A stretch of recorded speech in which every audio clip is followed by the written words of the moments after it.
Good morning students. ಈ ದಿನ ನಾವು ಮಳೆ ಪದ್ಯದ ಬಗ್ಗೆ ತಿಳ್ಕೊಳ್ಳೋಣ. ನಿಮ್ಗೆಲ್ಲ ಗೊತ್ತಿದೆ, ಮಳೆ ಅಂತಂದ್ರೆ ನೀರಿನಲ್ಲಿ ನೆನೆಯೋದು ಅಂತ ಹೇಳಿದ್ರೆ ಎಲ್ಲರಿಗೂ ತುಂಬಾ ಇಷ್ಟ. ಮತ್ತೆ ಏನ್ ಮಾಡ್ತಾರೆ, ಮಳೆ ಬಂತು ಅಂತ ಹೇಳಿದ್ರೆ ನೋಡ್ಬೋದು, ಇಲ್ಲಿ ಮಳೆ ಬಂತಂದ್ರೆ ಮೋಡಗಳು ಬರ್ತವೆ. ಮೋಡಗಳು ಬಂದಾಗ ಮೇಲಿಂದ ಜೋರಾಗಿ ನೀರಿನ ಹನಿ ಕೆಳಗ್ ಬರ್ತದೆ. ಆಮೇಲೆ ಮತ್ತೆ ಎಲ್ಲಾ ಮಕ್ಳಿಗೂ ಮಳೆನಲ್ಲಿ ನೆನೆಯೋದು ಅಂತ ಹೇಳಿದ್ರೆ ತುಂಬಾ ಇಷ್ಟ. ನಿಮ್ಗೆಲ್ಲ ಗೊತ್ತಿರೋ ಹಾಗೆ ಮಳೆ ಹೇಗೆ ಬರುತ್ತೆ ಅಂತ ಅಂದ್ರೆ, ಮಳೆ ಈ ಬಿಸಿಲಿನಲ್ಲಿರ್ತಕ್ಕಂತಹ ಬಿಸಿಲಿರುತ್ತಲ್ಲ, ಈ ಬಿಸಿಲಿನಲ್ಲಿರುವಂತಹ ನೀರಿನ ಹನಿಗಳು ಆವಿಯಾಗಿ ಮೇಲೆ ಹೋಗ್ತವೆ. ಮೇಲೆ ಹೋಗೋದು ಅಂತ ಹೇಳಿದ್ರೆ ನೀವು ನೋಡ್ಬೋದು, ಈ ತರ ಕೆರೆ, ಹಳ್ಳ, ಕೊಳ್ಳ ಎಲ್ಲ ಇರ್ತದೆ. ಇದ್ರಲ್ಲಿರ್ತಕ್ಕಂತಹ ನೀರು ಏನಾಗುತ್ತೆ, ಆವಿಯಾಗಿ ಆಕಾಶದಲ್ಲಿ ಮೇಲೆ ಹೋಗುತ್ತೆ. ಮೇಲೆ ಹೋಗಿ ಅವೆಲ್ಲ ಏನಾಗುತ್ತೆ, ಆ ಮೋಡವೆಲ್ಲ ಒಂದಾಗಿ ಆಗ ದಪ್ಪ ದಪ್ಪ ಮಳೆ ಹನಿಗಳಾಗಿ ಮತ್ತೆ ಪುನಃ ಭೂಮಿಗೆ ಬರ್ತದೆ. ಮಳೆ ಬಂದಾಗ ಭೂಮಿ ಎಲ್ಲ ಚೆನ್ನಾಗಿ ನೆನೀತದೆ.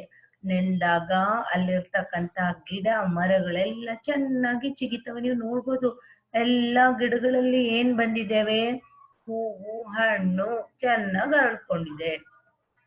ಮಳೆನಲ್ಲಿ ನೋಡೋದು ತುಂಬಾ ಚೆನ್ನಾಗಿ ಕಾಣಿಸ್ತದೆ. ಸೊ ಇದೆಲ್ಲ ಏನಪ್ಪಾ ಅಂತ ಹೇಳಿದ್ರೆ ಮಳೆ ವರ್ಣನೆ. ಇಲ್ಲಿ ಏನಾಗಿದೆ, ನಮ್ಮ ಪದ್ಯದಲ್ಲಿ ಕವಿ ಮಳೆ ಪದ್ಯದ ಬಗ್ಗೆ ತುಂಬಾ ಚೆನ್ನಾಗಿ ವರ್ಣನೆಯನ್ನ ಮಾಡಿದ್ದಾರೆ. ಮಕ್ಕಳೇ, ನೀವು ಇನ್ನೊಂದು ವಿಷಯ, ಮಳೆ ಬಂದಾಗ ಕಾಮನ ಬಿಲ್ಲು ನೋಡ್ಬೋದು. ಕಾಮನ ಬಿಲ್ಲು ಅಂತ ಹೇಳಿದ್ರೆ ರೇನ್ಬೋ ಅಂತ ಹೇಳ್ತೀರಾ, ನೀವು ಸೈನ್ಸ್ ನಲ್ಲಿ ಕಲ್ತಿದ್ದೀರಾ. ರೇನ್ಬೋ ಎಷ್ಟು ಕಲರ್ಸ್ ಇರುತ್ತೆ? 7 ಕಲರ್ಸ್ ರೇನ್ಬೋ ಇರುತ್ತೆ. ಸೊ 7 ಕಲರ್ ರೇನ್ಬೋ ಏನಾಗುತ್ತಪ್ಪ ಅಂತ ಹೇಳಿದ್ರೆ ನೋಡೋದಕ್ಕೆ ತುಂಬಾ ಚೆನ್ನಾಗಿರುತ್ತೆ. ನಮ್ಮ ಈ ಮಳೆಯ ಪದ್ಯವನ್ನ ಬರ್ದಿರೋರು ಯಾರಪ್ಪ ಅಂತ ಹೇಳಿದ್ರೆ ಸಿ ಪಳಕಳ ಸೀತಾರಾಮ ಭಟ್ಟ.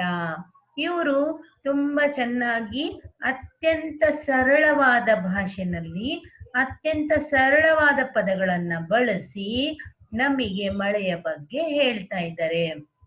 ಮಳೆ ಹೇಗೆ ಬರ್ತದೆ, ಮಳೆ ಆಗೋಕ್ಕಿಂತ ಮೊದಲು ಏನೆಲ್ಲ ಆಗ್ತದೆ ಅನ್ನೋದ್ರ ಬಗ್ಗೆ ಹೇಳ್ತಾ ಇದ್ದಾರೆ. ಇಲ್ಲಿ ನಾವು ನೋಡ್ಬೋದು, ಮಳೆ ಹೇಗಪ್ಪ ಆಗುತ್ತಂತ ನಾನು ಈಗಿನ ಹೇಳ್ದೆ. ಮಳೆ ಬಂದಾಗ ಮನೆಗಳು ನೆನೀತವೆ, ಬೆಟ್ಟ ಗುಡ್ಡ ನೆನೀತದೆ. ಮತ್ತೆ ಜಾಸ್ತಿ ಮಳೆ ಬಂತು ಅಂತ ಹೇಳಿದ್ರೆ ದೊಡ್ಡ ದೊಡ್ಡ ಹಳ್ಳಗಳೆಲ್ಲ ಆಗಿ ದೊಡ್ಡ ದೊಡ್ಡ ನೀರು ಹರ್ಕೊಂಡು ಓಡಾಡುತ್ತೆ. ಈ ಜೋರಾಗಿ ಬಂದಿರೋ ಮಳೆ ಎಲ್ಲ ಎಲ್ಲಿಗೆ ಹೋಗುತ್ತೆ, ಮಳೆ ನೀರೆಲ್ಲ ಹರಿದು ನದಿ ಸೇರುತ್ತೆ. ನದಿನಲ್ಲಿರೋ ನೀರೆಲ್ಲ ಏನ್ ಮಾಡುತ್ತೆ, 1-2 ನದಿಗಳಿಗೆ ಸೇರುತ್ತೆ. ಆ ಎಲ್ಲ ನದಿಗಳು ಸೇರಿ ಎಲ್ಲಿಗೆ ಹೋಗ್ತವೆ, ಕೊನೆಗೆ ಸಮುದ್ರವನ್ನ ಸೇರ್ತವೆ.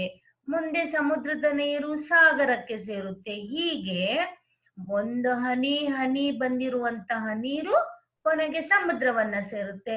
ಸಮುದ್ರದಲ್ಲಿ ಏನಾಗುತ್ತೆ, ಮತ್ತೆ ಪುನಃ ಬಿಸಿಲು ಬೀಳುತ್ತೆ. ಬಿಸಿಲು ಬಿದ್ದಾಗ ಸೂರ್ಯ ಏನ್ ಮಾಡ್ತಾನೆ, ಎಲ್ಲ ನೀರನ್ನ ತನ್ನ ಕಡೆ ಎಳ್ಕೊಂಡ್ ಎಳ್ಕೊಂಡು ಹಾಗೆ ಆ ಹನಿಗಳ ನೀರನ್ನ ಹವೆ ಅಂತ ಹೇಳ್ತೀವಿ, ಎವಾಪರೇಟ್ ಆಗೋದು ಅಂತ ಹೇಳ್ತೀವಿ. ಅದೆಲ್ಲ ಸೇರಿ ಮೋಡಗಳಾಗ್ತವೆ. ಮೋಡಗಳು ಚೆನ್ನಾಗಿ ತಂಪಾಗಿ ಭಾರ ಆಗಿ ಜೋರಾಗಿ ಮಳೆ ಬಂದು ಮತ್ತೆ ಭೂಮಿಗೆ ಬರುತ್ತೆ. ಯಾವಾಗ ಭೂಮಿಗೆ ಬರುತ್ತೋ ಮತ್ತೆ ಭೂಮಿ ಎಲ್ಲ ತಂಪಾಗಿ ಭೂಮಿಯಲ್ಲಿ ನೀರ್ ಏನಾಗುತ್ತಪ್ಪ ಅಂತ ಹೇಳಿದ್ರೆ ನಾವಂತೀವಿ, ಮಳೆ ಬಂತಂದ್ರೆ ಅಬ್ಬಾ ಮಳೆ ಬಂತು, ಎಷ್ಟು ತಣ್ಣಗಾಯ್ತಲ್ಲ ಅಂತ ಹೇಳ್ತೀವಿ.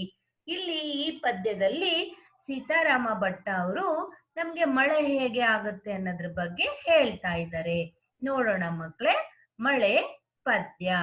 ಬಿಸಿಲ ಜಳಕ್ಕೆ ಕಡಲ ನೀರು ಆವಿಯಾಯಿತು, ಆವಿಯಾಗಿ ನೆಲದ ಕಡೆಗೆ ಬೀಸಿ ಬಂದಿತು. ನೆಲದ ಮೇಲೆ ಗುಡ್ಡ ಬೆಟ್ಟ ಅಡ್ಡವಾಯಿತು, ತಡೆದು ನಿಂತ ಮೋಡವೆಲ್ಲ ಮೇಲಕ್ಕೇರಿತು. ಗಳಿಗೆಯೊಳಗೆ ಬಾನ ತುಂಬ ಮೋಡ ಕವಿಯಿತು, ಮಿಂಚು ಮಿಂಚಿ ಜಗವು ಬೆಳಕಿ ಗುಡುಗಿತ್ತು. ನೋಡ್ರಿ, ಮಳೆ ಬಂದ್ರೆ ನಾನ್ ಬರೇ ಮಳೆ ಬಂತು, ತಣ್ಣಗಾಯ್ತು, ನೀರಾಯ್ತು ಅಂತ ಅಷ್ಟೇ ಹೇಳಿದೆ. ಆದ್ರೆ ಮಳೆಯಿಂದ ಎಷ್ಟು ಪ್ರಯೋಜನ ಇದೆ ಅಂತ ನಾನು ಮುಂದಿನ ತರಗತಿನಲ್ಲಿ ಹೇಳ್ತೀನಿ. ಇವಾಗ ಬರೀ ನಾನು ಪದ್ಯವನ್ನ ಓದ್ಕೊಂಡು ಹೋಗ್ತಾ ಇದ್ದೀನಿ. ಇಲ್ಲೇನ್ ಹೇಳ್ತಿದೆ, ಅದ್ರ ಜೊತೆಗೆ ಗುಡುಗು ಮಿಂಚು, ನೀವೆಲ್ಲ ಗುಡುಗು ಮಿಂಚು ತಂದ್ರೆ ನೀವೇನ್ ಹೇಳ್ತೀರಾ, ಅಮ್ಮ ಭಯ ಆಯ್ತು ಅಂತ ಹೇಳ್ತೀರಲ್ಲ, ಹಂಗೆ ಮೋಡ ಮೇಲಕ್ಕೇರಿದಾಗ ತಂಪು ತಗಲಿತು, ಆವಿ ತಣಿದು ಭಾರವಾಗಿ ತೊಡಗಿತು. ಮತ್ತೇನಾಗ್ತಾ ಇದೆ, ಮುತ್ತಿನಂತ ಮಳೆಯ ನೀರು ಕೆಳಗೆ ಸುರಿಯಿತು, ಕೆರೆ ತೊರೆಯು ಹಳ್ಳ ಹೊಳೆಯು ತುಂಬಿ ಹರಿಯಿತು. ಈ ಪದ್ಯವನ್ನ ಬರ್ದಿರೋರು ಸೀತಾರಾಮ ಭಟ್ಟ.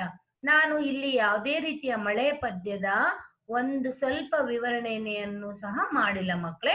ಮುಂದಿನ ತರಗತಿನಲ್ಲಿ ನಾನಿದು ಬರೇ ನಿಮಗೆ ಪಾಠದ, ನಾನ್ ನಿಮಗೆ ಪದ್ಯದ ನಾನ್ ನಿಮಗೆ ಪದ್ಯದ ಬಗ್ಗೆ ಹೇಳಿದ್ದೀನಿ ಅಷ್ಟೇ.